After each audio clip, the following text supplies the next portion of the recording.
All right. Well, hello, Paige. It's the last Monday of the month, if you can even believe it. Feel Um, like it's going by so fast. Like right, every month goes by a little faster. kind of wild. Today we're going to talk about the photography jobs we should have said no to, or you should have said no to. I may have Yeah. some other examples of jobs that I should have said no to, but they're not photography, so I cannot do that. But I will be delighted to hear your client horror stories, and maybe I can throw a couple in as well. Uh, Yeah. So yeah, I think probably people know you've been in business for a good long time now. How many years have you been running? 8. 8, Yeah, with Clean and Co for 8. right? And you still, even last week, you had the one where you were telling me Yes. about a client that was difficult. So if Oh gosh, you're out yes. there and you've just started your business and you're like, why do I have all these client nightmares? Know that they don't go away, but Nope. we can reduce them with certain tactics, and that's what we want to talk about today. Yeah, for sure. And they have been reduced significantly. I don't usually have too many things. I've gotten much better at saying no to jobs that are those like red flag, don't say yes to this. But yeah, when you're first starting out, it's really easy to be like, oh, nobody's booking me. I better say yes to this job. And then you kick yourself later because you go, that was not worth the money, or it was not worth the anguish, even if it was good money and all those things. So, Yeah, yeah, for sure. Well, why don't we start saying that everyone loves a good horror story? In fact, I was thinking that maybe the first one we should talk about is the email that we sent out this week was about yeah. the lovely photos that you took of your boys, who the three of them do gymnastics. But I was slightly horrified to find out how many photos you'd taken and how much money you made off that project. I've made a little bit more since you wrote that Okay. email, but yeah. So the biggest, so my three boys that people don't know is my three boys are all competitive gymnasts, and so I love to take their pictures. It's like how I like to experience the meet is like being on the floor, and I've made good friends with our coach, so she lets me be like right there next to her. So I always take pictures of my kids. I try to take pictures of everybody else's kids. And so for the state meet this year, the guy that was running it was like, you can only be on the floor if you take pictures of everyone. And I was like, okay, that's gonna be a lot, but that could be fun. I should do this, right? Mostly because I just wanted to take pictures of my kids. So they started at 8 a.m., no, 9 a.m., and we were there until 9 p.m. So I was there for a solid 12 hours. There's 3 sessions back to back to back, and there's 5 different teams in the state of Idaho. That's how small Idaho is. We only have 5 teams. Um, But still a but lot of kids though. Oh, it's a you're lot of kids, it's a lot of sessions, and I am a trigger happy shooter just on an average day. So with sports photography in particular, I'm like click, click, click, click, click, and it just is billions, right? So I took 13,600 images or something like that throughout the course of the day. It was wild. And then I had to sort those. And I know some people use like AI calling services and stuff.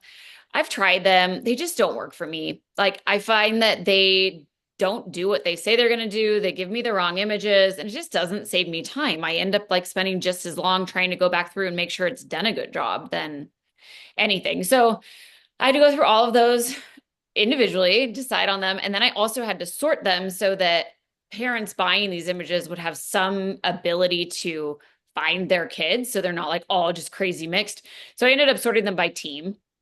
And so it was just so much work. So I put them all in the thing. The guy sent out the email and like they'd been out for a couple days and I got one order for the tune of $40. And I didn't want to make them so expensive that people couldn't afford them or like be like, I'm not going to buy those. Those are ridiculous, you know. But because I wasn't paid to do the job, there was no like covering my time or anything like that, or even just like the wear and tear on my camera of that many images and like sorting through that many. So seeing that one order for $40 was a little like, oh, why did I do this? But now I've gotten a few more. So I think I'm up to about 250 bucks, which is still not great money, but it's a little bit better than 40. You're right. Well, So, and I think this is one of the things that we talk about a lot is how long does it actually take you? And yeah. instead of just guessing or saying, well, it's fine, I was going to be there anyway, or, I don't mind looking through the pictures for my own kids, understanding how long it takes because you've now committed to take pictures of everybody. And in your mind at the beginning, you're probably like, well, I take pictures of most people, but now you have to take pictures of everybody. Yeah. And then how long it actually takes to cull them and sort them and upload them. It can be quite eye-opening when you discover how long something actually takes compared Yeah. to Yeah, so I mean, films. I was at the 12 hours of just being there doing the shooting, and then I probably did at least another 8 hours of because I think I did it over 3 days where I did like 2 hours the first day and then 3 hours the second day and 3 hours the third day. So yeah, I was probably 20 hours into this job. So even if you're charging $10 an hour, it's like, okay, barely made $10 an hour. Yeah, yeah. Um, And so thinking about things like the wear and tear to your camera, I think is something that new photographers don't always consider, that there's costs associated, and it's not just your time and it's not just print materials and things like that, but there yeah, also are absolutely. costs, yeah, like of all Well, different and like thankfully I have a grandfathered Pixie set account that is like unlimited storage. So I can throw a gallery on there that's got 3,000 images on it. It's fine. But not all photographers have that. So then they're paying for the space of the gallery delivery systems. Or if they don't have a gallery delivery system, then maybe you have to get one for these sort of jobs. So it all adds up. And, over the years, I've built out my pricing lists and like the emails that go out and all that sort of stuff. So I can kind of pick and choose for these offshoot jobs. But if you don't have any of that built, like that adds to the time. So there's all kinds of stuff that you might get into when you say yes to a job like this that is outside your normal realm of like what you do. And then to suddenly offer sports photography when you're a newborn photographer is a little different. Well, and now you have a sense of what that is for next year. And I think that's one of the Yeah. big things that we wanted to talk about today was learning from your mistakes or learning from your experiences, let's say. It doesn't even have to be mistakes, right? Because you might say this wasn't Yeah. necessarily a mistake. You got great pictures of your own kids. Some people bought them. But to assess whether you would say yes next year or offer it next year, you need to know what worked and Yeah. Well, and I've been thinking about that a lot too, because there's this sense of like, I maybe this is just me, but I think this is a photographer thing where when you take really good pictures, you feel like they're really good anyway, and you put them out there and you're like, oh, this is a really great picture of so and so's kid or doing something. Obviously, they'll want to buy it, right? And you put it out there and then they don't buy it. And you're like, wait, like, but it's really good. Why don't they want it? And there's this like, I don't know. So if you don't collect that money up front and then someone doesn't buy it, you're annoyed, but like they weren't obligated to buy it. So that's on you when you do all that work for free and then just hope that maybe someone will buy it, which is basically what the case was with this gymnastics yeah. stuff. So I had to be okay with the fact that like if no one buys anything, am I good with working 20 hours to just get the opportunity to take my own boys' pictures? So Mhm. like those like checks and balances of like, what is, if you say yes to this job, what do you say no to? And what are you really agreeing to? How much time is it going to take you? What's it going to cost you? And what is your opportunity to actually make money from this thing or get something out of it? I feel the same way when I'm doing like model calls or, something for my portfolio or anything like that. I have to weigh the like, what am I giving away for free? What am I maybe going to make? Because I'm not guaranteed that money the same way as like somebody just coming in and booking me, right? And I think knowing like somebody else might be okay with an experience that you're not. So there's a Yeah. subjectivity here of whether it's the right job for you. So I was thinking, for example, I know that you have a really hard time if you do a sales call and someone says no, because it feels personal to you, right? And so it's easier for you to contract someone to help do those sales jobs than you do them yourself. Yeah. And I could imagine that feeling being there in something like, I hope they'll buy them, but what if they don't? And if you, I don't think you're doing this because sports photography is not exactly what you do, but if you'd done a job like this with the hope that you might get clients out of it, and then you're aware that you're annoyed at the people you're doing it for, and Yeah. it's really not their fault because there was no agreement between you in the first place, but Right. you're holding them to an agreement that they didn't make, like a silent agreement that wasn't there, then that can kind of backfire on you potentially Yeah. because the gymnastics people could be like, oh, like, why is Paige being so grumpy about this? And that might turn them off using you as a photographer. So knowing like where your boundaries are of like, well, I'm okay. Like, I understand in theory that people might not buy them, and I should be okay with that. But I know personally that I'm not, someone might Yeah. say, and therefore this just isn't right for me to do a second time. Yeah. And what I've kind of learned over the years, like, I mean, when my kids were little, I did like the preschool teacher asked me one time to do headshots of all the preschoolers, and it was the same sort of thing. Like, I didn't get paid to do it, but then like hoping people would buy. And I think the thing that I've learned from those sort of scenarios is that you have to charge them something up front or say, like, you can opt in for this or opt out. This is what it costs. Are you in or are you out? So that you're not doing that work for someone. Like, that's how I'm going to do gymnastics season next year is I'm going to ask all the people on our team, like, would you like your kid to be photographed this year? This is what I'll guarantee. This is what I'm not guaranteeing. And it costs a flat fee of this much. And are you in or are you out? And then I will only photograph the people that actually Yeah. decided to opt in. And if it's just my kids, Then you okay, still I will get to only do shoot my it. kids and that'll be fine, Yeah. It's like, but that feels better to me than like this. Let's hope and pray that somebody buys something and I spend all this time for people to potentially just screenshot them and steal my work, I think is what's really happening. And so Exactly. then that feels yucky too, because you're like, I know you like these images, but you're just not willing to pay for them. I don't know. Although I could also imagine that if, say, you were someone who wanted to get into sports photography, you might say it's worth it for me to take pictures of 120 kids because I get such a learning experience in Sure. the process.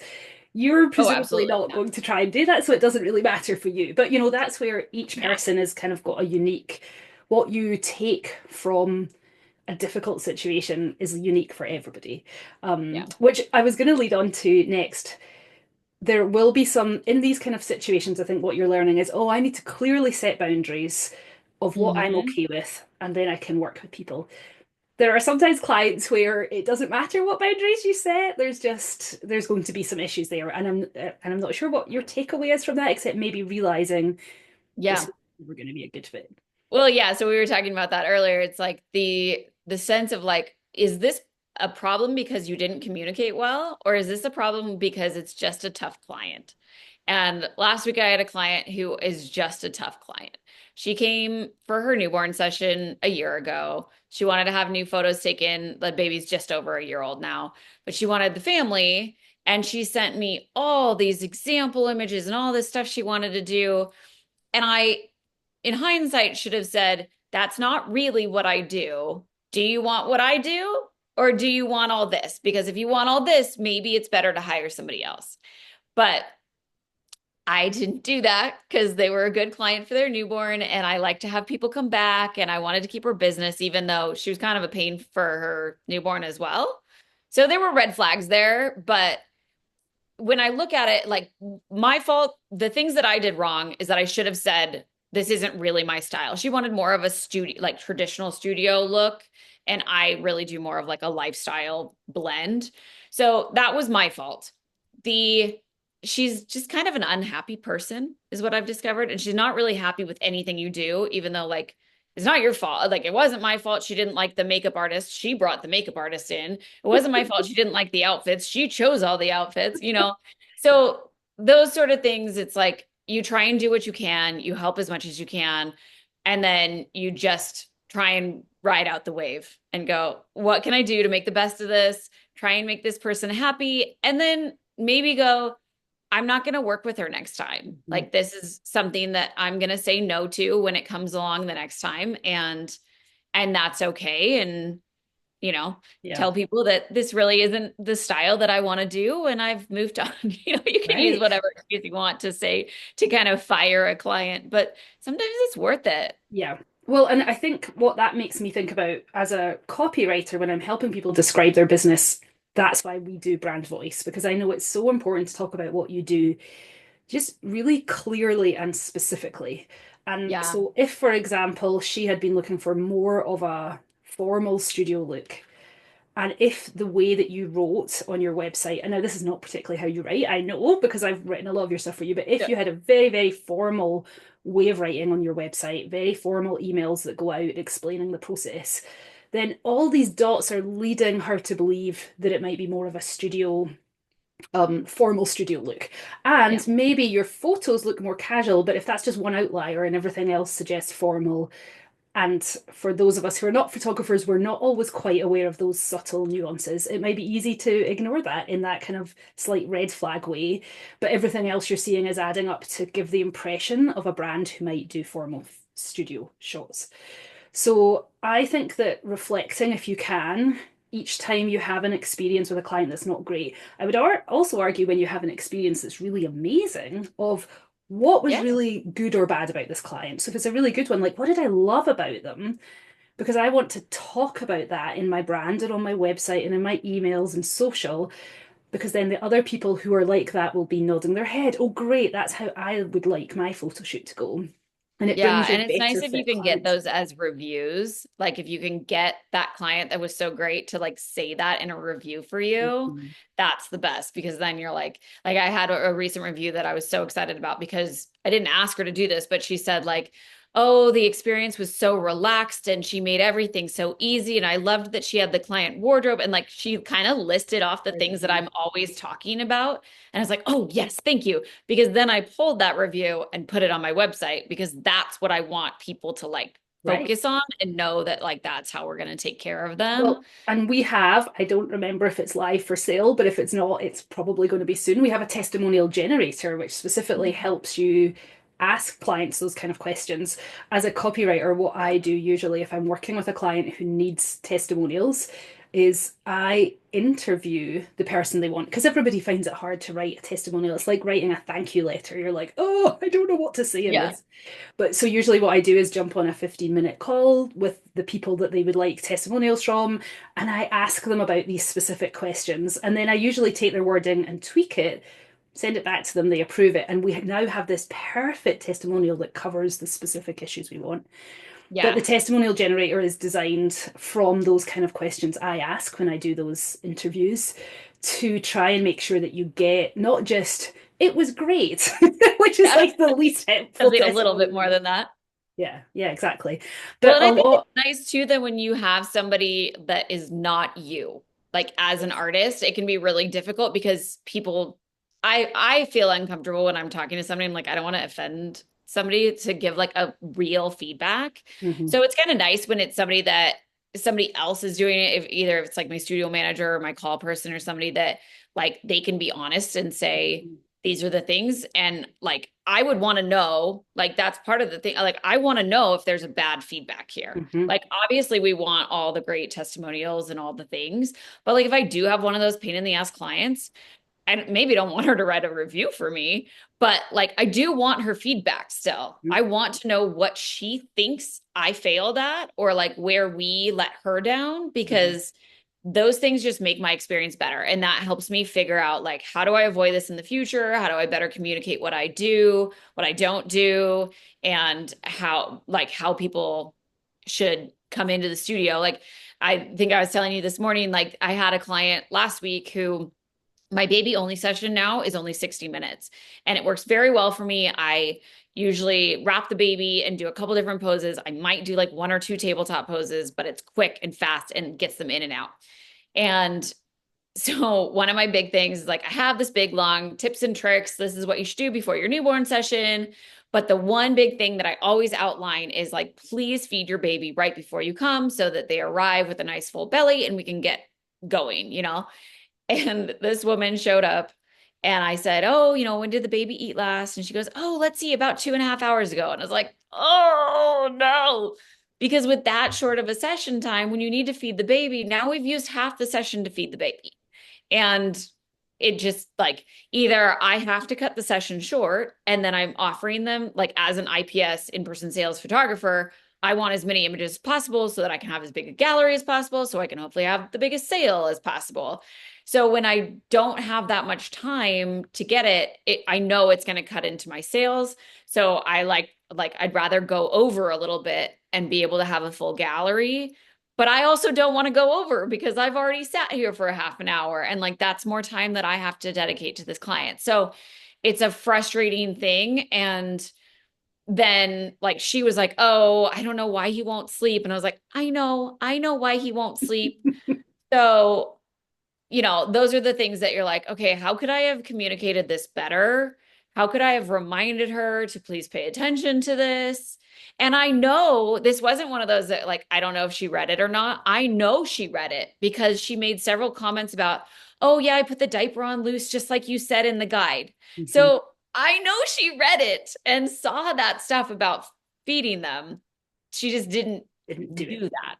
And that's where there's at a certain point you cannot force a person, Yeah. you can't force them to read, and then you can't force them to follow through on an action that you've asked them to take, even if they have read. But I think that's where sometimes one of these reflections can be like, well, it seems obvious to me that I've said it, but now that I've had three moms in 3 months who forgot to feed their baby, maybe I need to say this more often. Even though it seems Yeah. obvious to me, maybe I should now add like a morning of, hey, don't forget to feed the baby Don't email with like forget. that as the headline. Um, Yeah. because sometimes the things that we're trying to fix, it doesn't matter whether objectively it feels obvious to you or not. If it's a continual problem with clients, maybe you just have to make it work for the client base you have, or say, oh gosh, I can't work with people like X, and then figure out what it is about the people who forget versus the people who don't. Yeah. Well, and I think the other nightmare client situations that always come up are always price related. I Mm-hmm. mean, it doesn't happen to me nearly as often as it used to.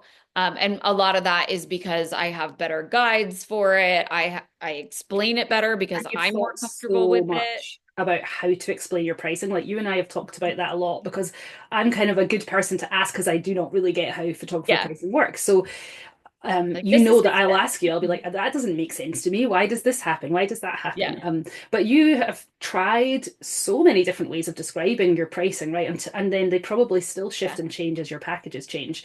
But I love that you're always trying to find the way that makes the most sense to the client, who also is either very pregnant or just had a baby. So probably, Yeah, well, and there are a lot of times where like I had a client one time who I sat down, I talked to her on the phone. I sat down with her, explained everything. We talked about it in person. I sent her home with a printed out sheet, and then we have two or three different emails that go out through the course of like leading up to their session that all have the pricing link in it. And then they get a reminder text the day of their ordering appointment that has the pricing link again. So like I might like 7 times that I've said like this is how it works. This is what's included, what's not included, and this is what you're going to pay for the packages. And she came in and her husband were so angry at me because they did not understand that digital files weren't included, even though I talked about it a billion times. Like she just didn't want to hear that. And so she didn't absorb it. And this was probably, it was right when I first opened my studio. So close to 4 years ago now.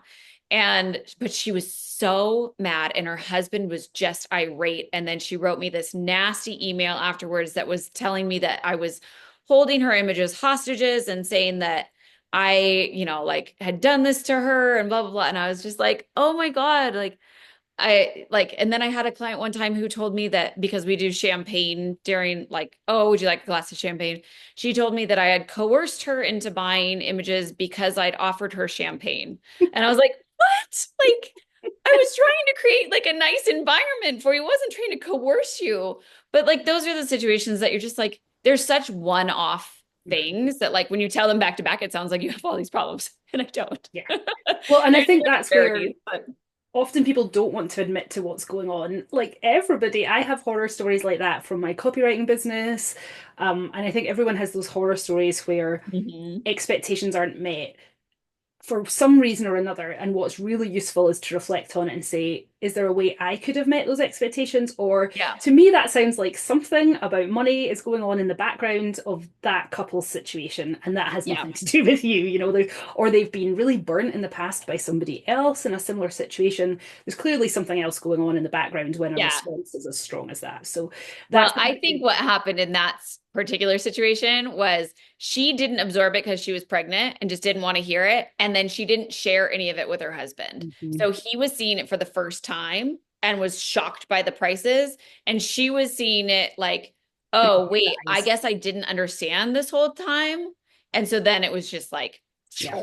And at that point, you're explosion of probably anger. not pulling back any goodwill from that situation. Yeah. But one of the things, when we talk about the templates that we sell, which is all the templates of the emails that you could write from the beginning of working with a client or for the beginning of getting them as a lead to the end, sometimes people say, wow, that's a lot of emails. There could be like 30 possible emails you send.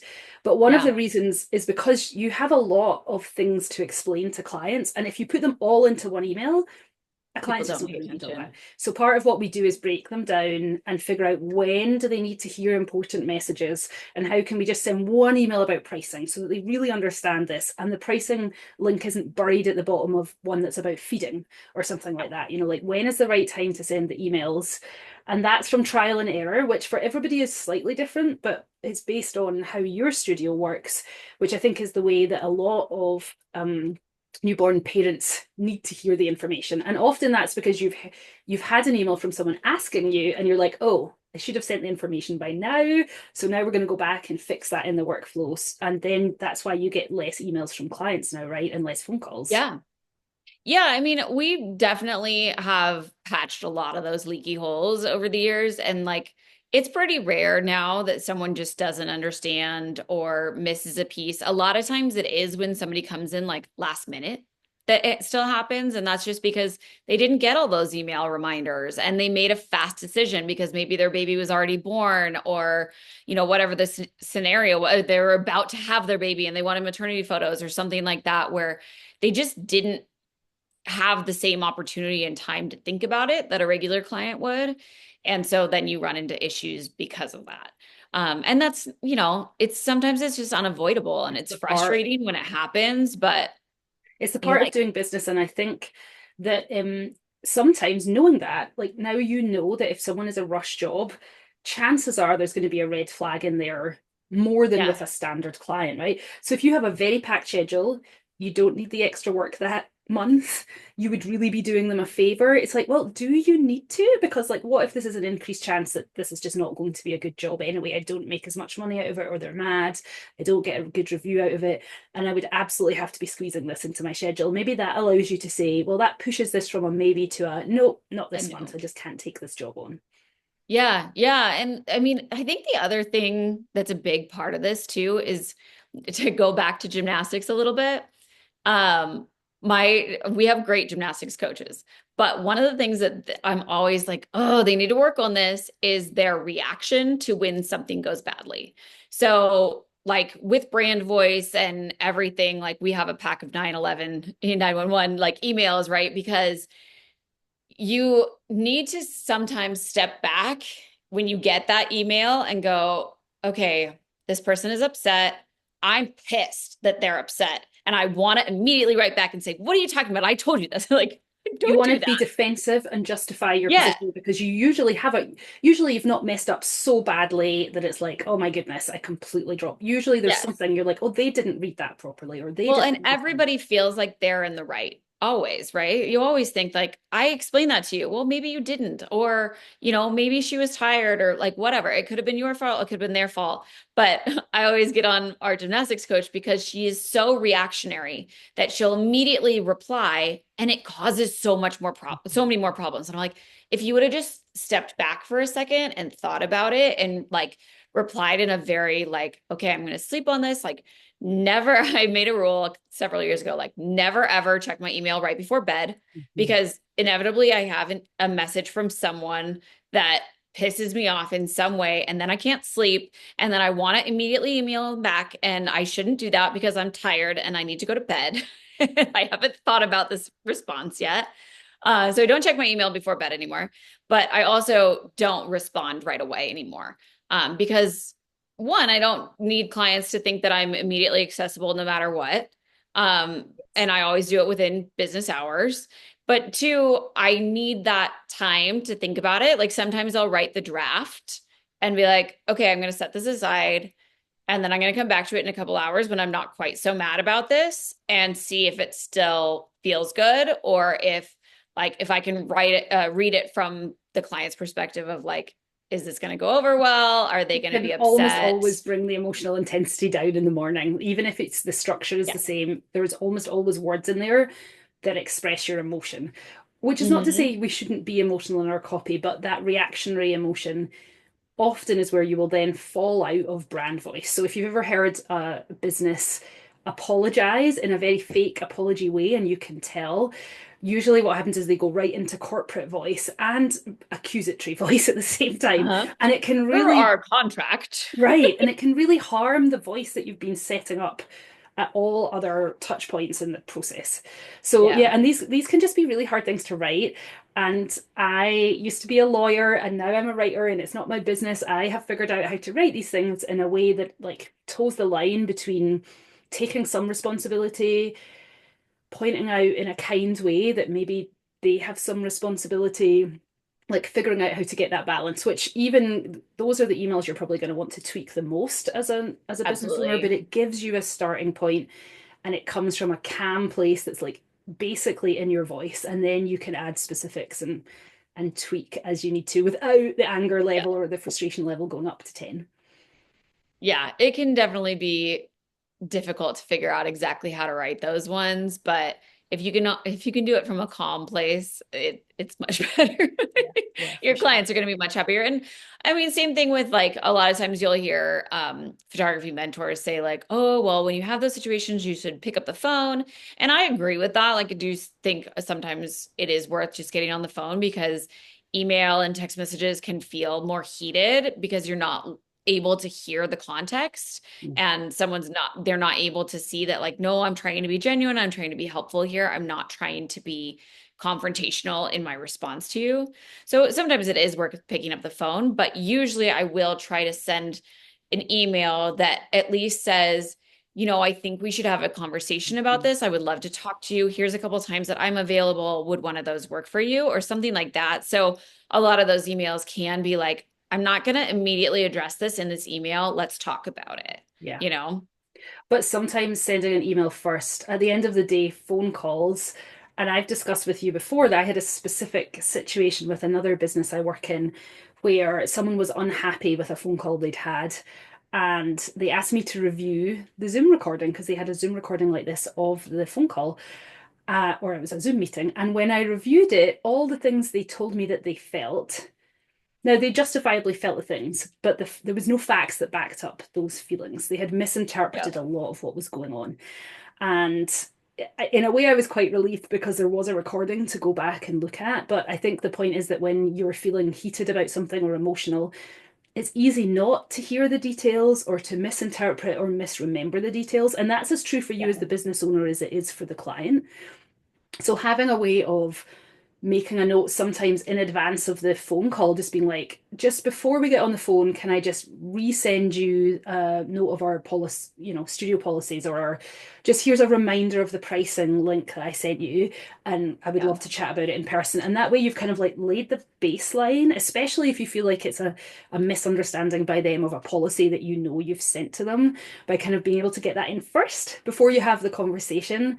Um, I mean, it's probably not going to 100% resolve it, but at least it puts you on more sure footing as you talk about it. Yeah, absolutely. I remember one time having a client that kind of got upset when they were ordering and like overpricing. And I remember asking her, I said, "So did you get a chance to look at that pricing link that I sent?" And she goes, "Oh, no, I didn't." And I Mhm, was like, okay.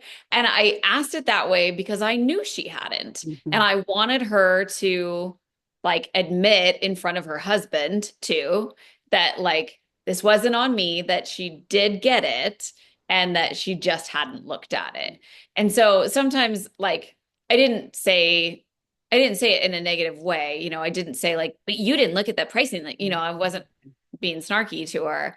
I just asked, did you get a chance to look at it? And then she went, no, I did A- not. And I think knowing, and that's where also if you have a system like we have of the workflow of our, whether you buy our templates or you create your own, if you know that you have sent the pricing guide at least twice Yeah. before a certain thing happens, then it's much easier to go into those conversations less defensively because you know you're in the Yeah, you're right and confident. you You know don't you need sent to it. sort of 100% prove it. You don't need to have a she said, you said kind of Yeah. conversation. And you can start with, like, oh, do you remember the details that I sent through, or is it worth looking at them again?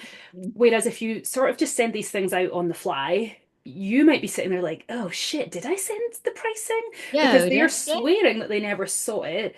And you can Yeah. start to wonder in your own mind, did I send this? And then it's very hard for you to continue knowing that the path might have branched and you don't know which path you're on.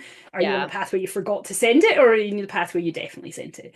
And I So, think that's like, regardless of how you do your emails or anything like that, like having a check flow, like task list for each mhm, client is so important to be like, did they get these big things that are so important, you know? Like as an all-inclusive photographer, it's a little bit different because they're paying you up front. They know like this is when they have to pay, this is how much they're paying. There's no like ordering appointment to deal with that sort of stuff. But you still do have to like tell it to them, get them mhm, to book, get them to sign the contract, you know, like you still have steps within your workflow regardless of what however it is that you're selling that you can have those like whoops moments with the client that they get upset, you know, like when I used to be an all-inclusive photographer, one of the things that always came up for me was I would have as before I really took credit cards. And so they would pay me like a deposit to get on the schedule. And then they were supposed to pay me at the day of the photo shoot. And then inevitably it happened all the time that I would show up to do the photo shoot and they would be like, "Oh, I'm so sorry, I forgot my checkbook. Can I just like mail it to you?" mhm. Or and then you chase those people for weeks and months and like they didn't want to send it and like heaven forbid you actually send them their images before you fully get paid because then you're never going to get paid. Yeah, yeah. So like those sort of things that you're And that like, time all adds up, especially if you're an all-inclusive photographer where oh, I you've hate chasing committed people. to just receiving X amount of money for the project. Like, if you just have to send one reminder, that's fine. But if you add up across however many projects it is, however many times you have to send reminders in a year, then you're gonna Mhm. notice that time Then really that's one adding of the up. biggest reasons that I do Affirm for all my payment plans now because I got so tired of chasing people. They would pay like two or three payments and then they just fall off the map. And then I'd be like, "Hey, you're overdue. Hey, hey, hey," like, and trying to get them to come back. Oh my gosh, it was so annoying.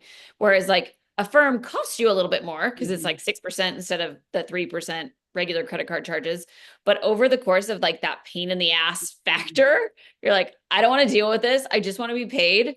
And then it's all like they are dealing with a firm, not me. So I don't have to chase them. I have one retainer client who pays me by physical check in the mail, and they're connected with the state of Idaho, and therefore there is no them using my payment plan system, which is much easier. And I automatically invoices get sent, automatically payments get made. I have almost Yeah. nothing to do with payments in my business except for this one.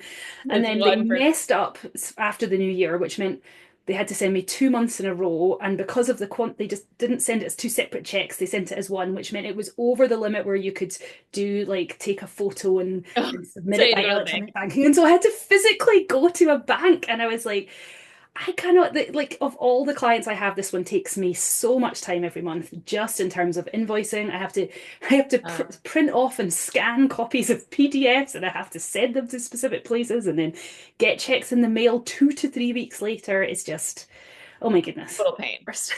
Yeah, not worth it. Oh my gosh.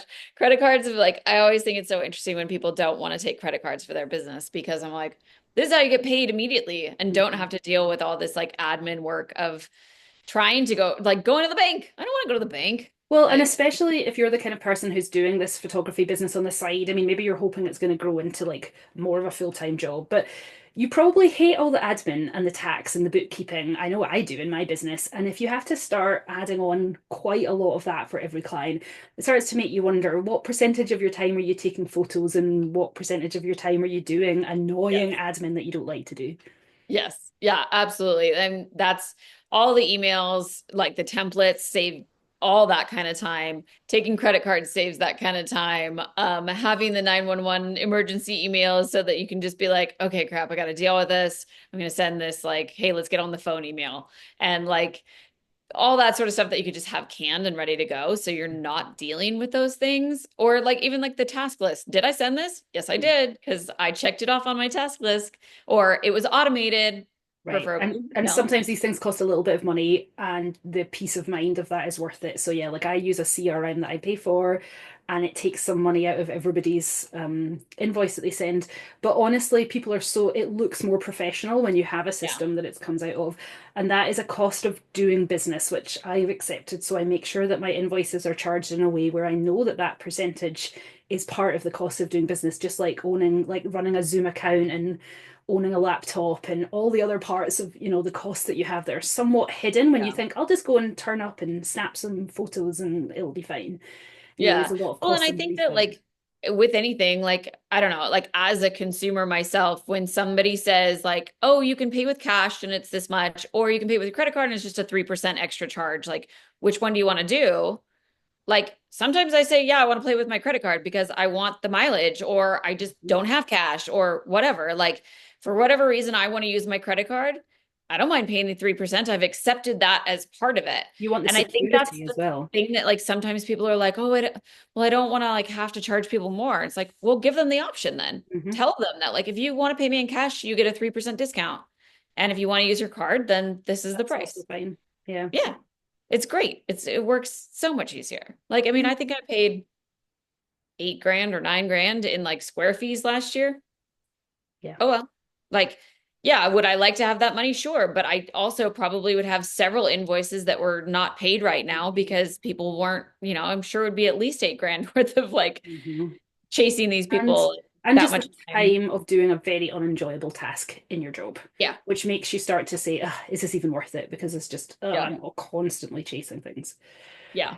Totally. Yeah, and I think that's also some people don't mind doing, like I personally just hate the bookkeeping. Taxes right now are just Yeah. I Me just too. it gives me hives just having to like answer like when I see something come in from the tax accountant, I'm just like, no, I Yeah. can't handle it. Some people love doing that stuff. And so part of that analysis of what can you learn out of each job you do is like, oh, which parts of the job am I okay with? Which parts do I really would like to somehow contract that out or do less of that thing if I Yeah. can possibly get away with it. And that might be hiring like a VA or using a like AI to help you. There's lots of different ways where you can take the tasks you don't enjoy and try and move them off your plate and onto somebody else's plate. Yeah, and keep your clients happy in the process. I think sometimes when people don't want to do those tasks, they just don't do them. And then Mm-hmm. that's how you get unhappy clients Right. because you didn't send the email you should have sent, or you didn't follow up on something, whatever it happens to be that like led to this problem with this client. It's like, take the time to hire somebody to do it for you if you hate it, Mm-hmm. or take the time to build out the automation so that it's always done, or whatever you need to do so that you can get that off your plate so that you're not Because like I think dreading having to do that step. we all know that feeling. I have a client right now who is incredibly nitpicky about something that a third party has to do, and I'm just the go-between.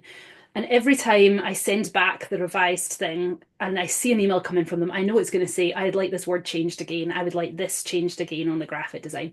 And like, I can't even look at their email because I'm like, Jesus, it's Yeah. coming from them again. And I put it off because I'm like, I do not have the mental Yeah. energy right now to see that you would like to uncapitalize a word that on the last revision you decided to capitalize.